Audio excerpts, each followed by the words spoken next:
नमस्कार। देखंतु मु एठी सब काटिकी रखिछि कोसला साग सारू कखारू आलू बैगण को भलरे धोईकी मु काटी नेछि। एठी प्रेशर कुकर रे मु ए सब को एका संगे दे दउछि काहेकि ना मु एको कड़ाई रे बनौनी सेति पय मु एका संगे दे दउछि। एबे एथिरे मु हल्का पानी दउछि। हल्का पानी देबे काहेकि ना साग एवं ए वेजिटेबल सब मु छोट छोट काटिछि तेणु एथिरे अधिका पानी दरकार नाही। तापरे स्वाद हिसाब रे आमे एथिरे लूण दबा। ए सब को देकी आमे भलरे गोळेई नबा। देखंतु मु केते कम पानी देइछि, बिल्कुल भी अधिका पानी देबेनी। देखंतु एमिति हल्का पानी देकी आमे प्रेशर कुकर ढांकुनी देकी ताको गोटे रु दुईटा सीटी दे दबा।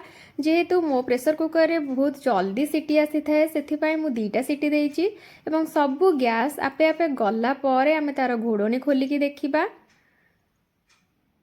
देखंतु मोर साग बहुत बढ़िया से सिझी जाइछि। एबे आमे तार छुंक लगेबा। सेथि पय मु कड़ाई बसई प्रथमे सोरिष तेल देइछि। तेल गरम हो गला परे सुखिला लंका एवं सोरिष देइछि। साग किंबा संतुला रे आमे सोरिष फुटाइले बहुत बढ़िया बास्ना आसी थाए। एबे सब मोर भलरे फुटी गलानी। एबे आमे एथिरे रसुण आ कंचा लंका को छेचिकी रखिथिले ताकू मध्य एथिरे देई दबा। ए सब को देकी हमको लाल लाल करके भाजिबार अछि जद्वारा कि बहुत बढ़िया बास्ना आसीबो एवं खाइबा को मध्य भल लागिबो।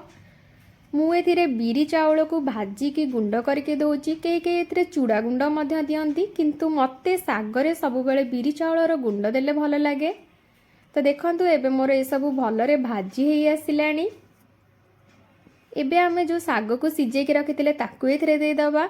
देखंतु मोर सबु साग एवं वेजिटेबल भलरे सिझी जाइछि किंतु गोटा गोटा देखा जाउछि।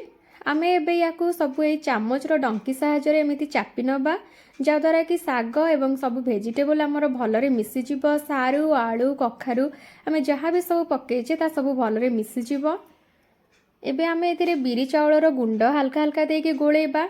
एका थरके बिल्कुल भी देबेनी नहले गोटालिया रहि जिवो। एमती हल्का हल्का देके गोळेबे।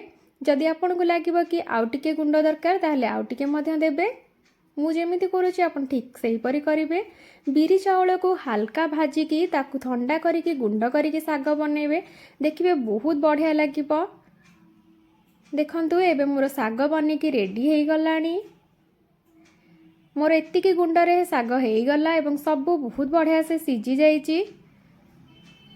एमिति बनेकी थरे निश्चय खांतु। देखंतु केते सुंदर देखा जाउछि। आशा करूछि आपण माननकु भल लागिबो ए रोसई।